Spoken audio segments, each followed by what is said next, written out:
Hi and welcome.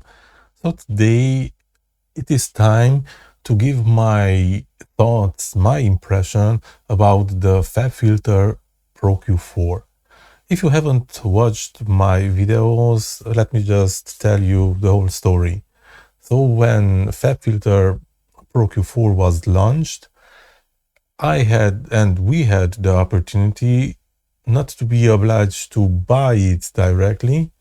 We could try out for 30 days. And this is what I have done. I have downloaded and utilized the opportunity for 30 days to look and see and work with it. I tried to work to to use it in my workflow, the everyday music composition. And at the beginning I was really enthusiastic about it because I saw the trailer, the those videos where generally they are just you know presenting you. It gives you a general idea, and there was a lot of things that at the beginning it really sounded great. I really thought that it will be a game changer. It will help me a lot to do the work quickly, the mixing and the mastering, doing it quickly, and we can never know, give me even better results. So in these 30 days, I included in my workflow in many compositions. And I was quite impressed with the Filter Pro Q4. And let me just tell you a few things that really felt that it's really well thought and it's a good thing. First, um, having an EQ where you have three type of EQ possibilities, meaning the classical one where you can filter out or amplify frequencies. Then secondly, having a dynamic EQ where you can, um, um, make your EQ to work or to do something only when it needed. Yes, dynamically just interfere in changing or shifting frequencies. That was awesome. And the spectral EQ also was quite interesting and quite usable.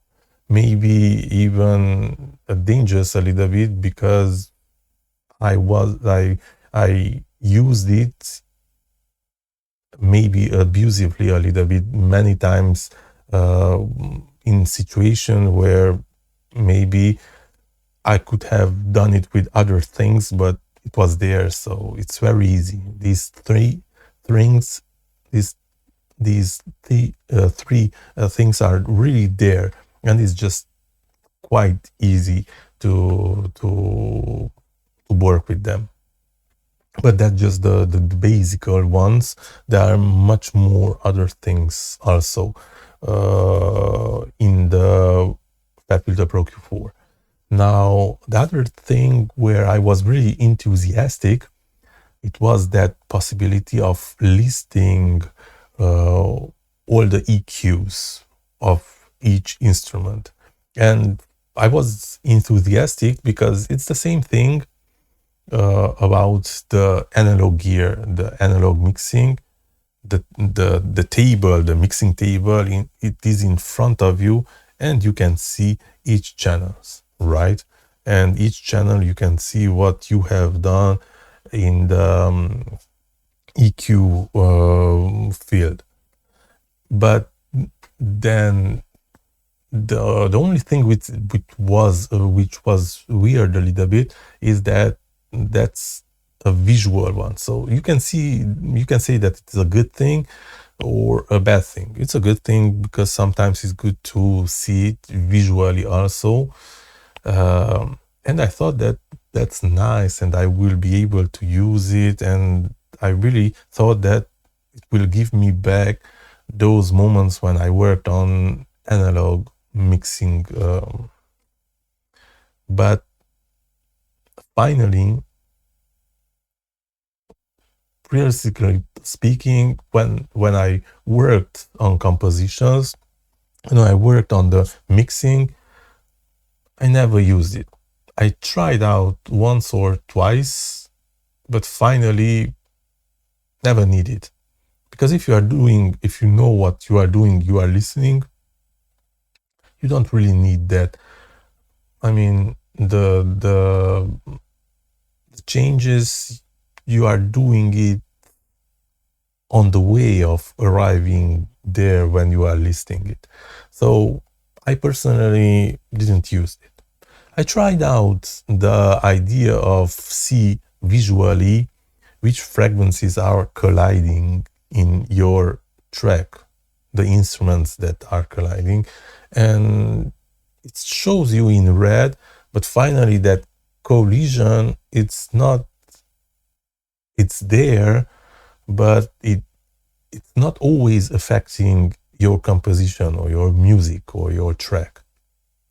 But mathematically it's there, so the ProQ4, it will show you that there's collision. And if you are trying to take out all the collisions, well, your track will sound as as bad as it can something sound. So it really doesn't help you in the idea. It's just, it shows you something basic, but then it can do more harm than good. That's what I felt that it is, because I mean, my head I already know, and I hear also, and I know where I want to see each instrument, which instrument I'm giving which frequency range. And when I'm mixing them, I already try, or EQ them, I already try not to give them the same level and the same frequency. So I'm deciding already the frequencies that I want to have each instrument in order not to collide. So that's already the idea. So when I'm arriving at the end, maybe if I'm using the Fabfilter Pro Q and I'm opening that listing and I'm activating the collision, system, I will see that my tracks frequencies are colliding because it's there. But I know that one instrument with the other instrument, I decided which frequency is important, and I prioritized, one instrument with the other one, and I just searched their places in the frequency range. So yeah, that was something that I thought I will use it, but finally I didn't use it. But beside that, overall, it was quite nice experience. And what I loved is that although it's quite complex, having 3 EQs, having other possibilities also, it was not that resource hungry, like CPU and RAM hungry. Anyway, on my laptop, I didn't felt it. So that was again something positive, and I appreciate it a lot. And yeah, so generally that was quite a nice experience. Now obviously for me, as I'm not used to with the Fabfilter Pro Q, it was some kind of interesting experience, because there are so many things that are intuitive, but then there are so many things that, if you don't know what you are doing, like if you are just moving, I don't know, a mouse or something, then it can activate something or it can modify something without wanting to do that. And or if you are just, pushing down the tab or something on the laptop, I mean, it can create frequencies, it can shift, modify frequencies. So yeah, it's very sensitive, right? But that's maybe because I didn't have the habitude. So maybe for somebody who is working or worked on Pro Q3 already, it was nothing unusual and could do without problems.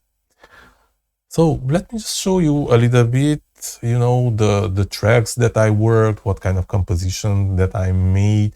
And so let me just head to the composition section. And this is, for example, one composition that I did with the Pro Q4. And let me just show you in the mixer.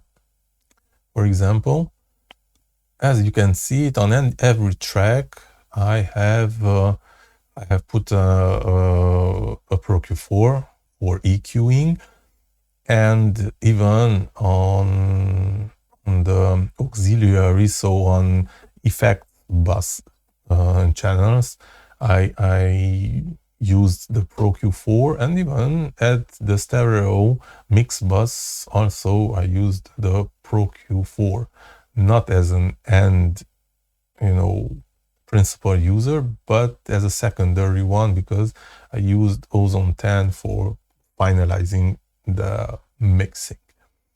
And yeah, it was really cool, great experience. And many times I observed that it was helping me out. It was making my mixing easy, but there were some things that were lacking in what I've been used to do. Now, composition wise, let me just show you here. I just imported a few of them that I made, and so here it is. This is a high life created a composition. This is an electronic music, and it turned out quite nicely. Here how it sounds. Yeah.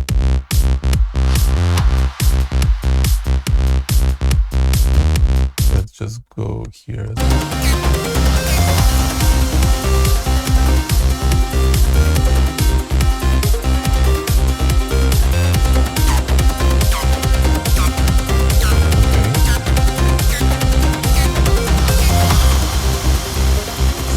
Track was completely, as you could see, mixed with Pro Q4, and I didn't have any challenges. So it really, made my work quite easy. But as I told you, there are some things that I haven't used it. So I used it really, the Pro Q4, on a basic level, with just dynamic EQing or spectral EQing, and sometimes some kind of sign chaining, but nothing special. But it helped me to mix this track, right?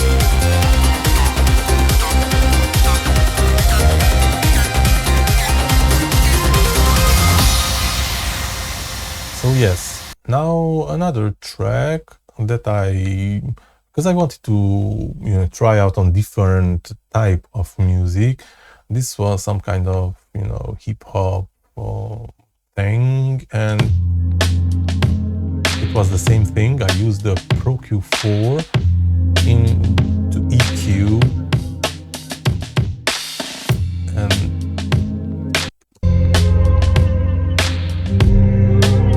so it was quite bass heavy.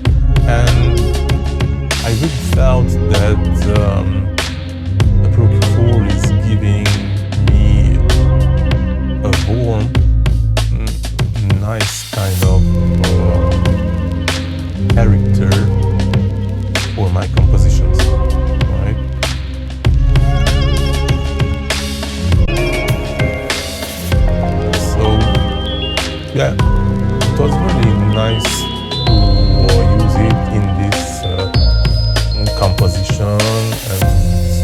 the workflow is what was really just smooth and nice. Then I did another type of composition like this one with acoustic instruments, and here a little bit I remember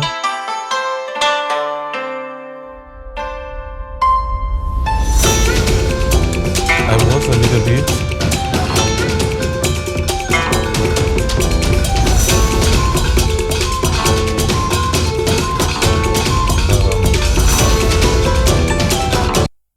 I was a little bit, disappointed because, I mean,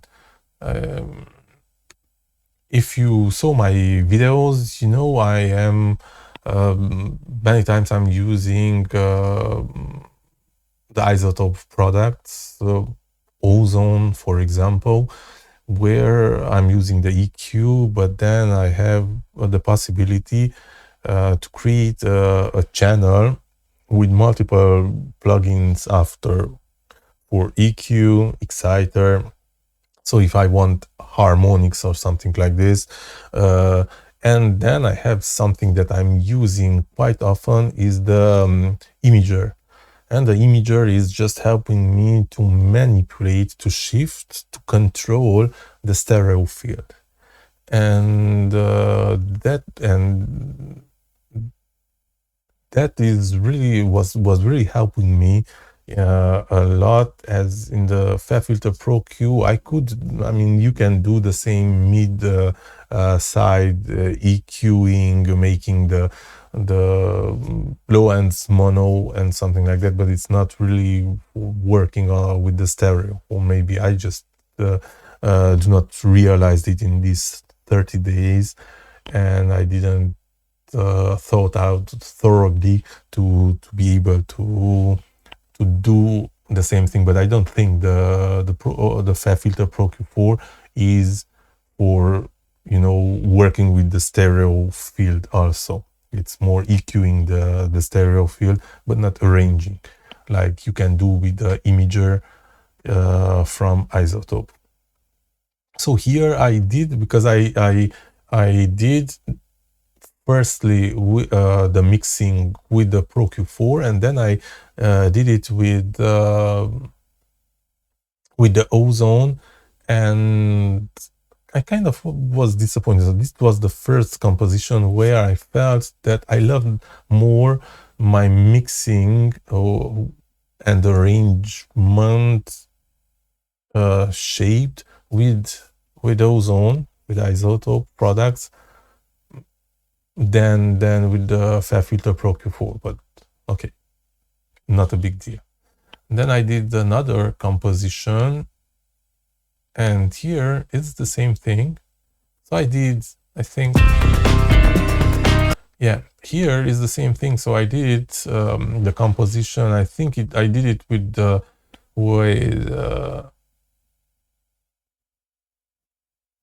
just 1 second, because I see it is ozone mix, but time and rhythm, I want the Fabfilter Pro Q mix, because I see that it's still the ozone mix. I have it, but I have the Pro Q here. Okay, so I did I believe I did it with the ozone, but I'm not so sure. If you have watched my videos, then you will know I already forgot it. But I know I started, I think, with the ozone. I did with the ozone, and then I tried to redo it, the mix with the Fabfilter Pro Q4, or maybe it was in the other way. So I did it with the Fabfilter Pro Q4, and then I remixed it with ozone. But anyway, the idea is that I could compare the two workflow and the results of those two mixes. And here you can see it. So for example, let's start.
So obviously, I mean, uh, I can just see that, and I can hear it. I can hear that I took different decisions in the moment of mixing, using different tools. Finally, you take different decisions because you are hearing differently or you feel maybe differently. And I see that the two mixes are quite, you know, different, right? Because this one, if you are listening, this is the Fabfilter mix.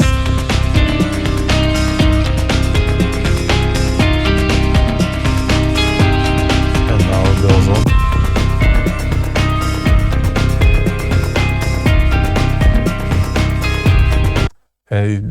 We can see that I choose different frequency ranges, and for example, the high end I elevated with the Fabfilter, but not as much with the ozone. And obviously, there are some differences. That's just normal. But in this case, I personally preferred the mix done with the Fabfilter Pro Q4. But as I told you, there were other compositions where I preferred uh, the mixing done with ozone, with isotope. And then I did another one, this one also. Let's just go with the end.